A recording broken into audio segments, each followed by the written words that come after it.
If you're on the fence whether to get these dust shields for your Longmill, I'll show you how mine went together and what I think of them. Also, I put this together. This is what CNC Labs sells. I'll put it together and show you how it works.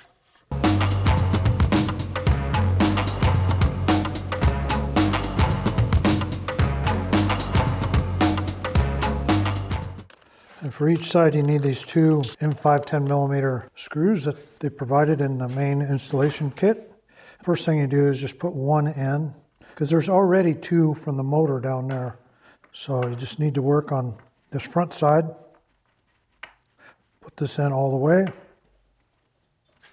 It's already threaded. Make sure this shallow bend is up, and then down at the end, make sure that one screw is on the inside and one screw is on the outside. So on this side, just move this until it butts up against that screw, and then put the second screw in, the lower one, and it should protrude to the outside of the shield.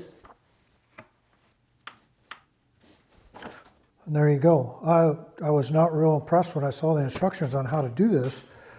I didn't think it would be that solid to stay in there, but whoever designed this, kudos. Works quite nicely. Now it's time to install the dust shoe. Comes with this bracket, bag of nuts, and a couple springs and a quick release. These nylock nuts again.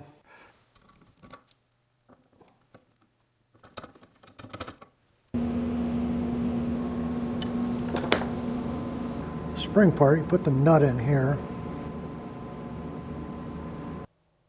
Put the spring on this clip right there.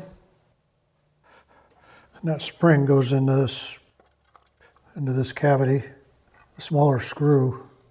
Now, because this is 3D printed, I've got a bunch of plastic in the way.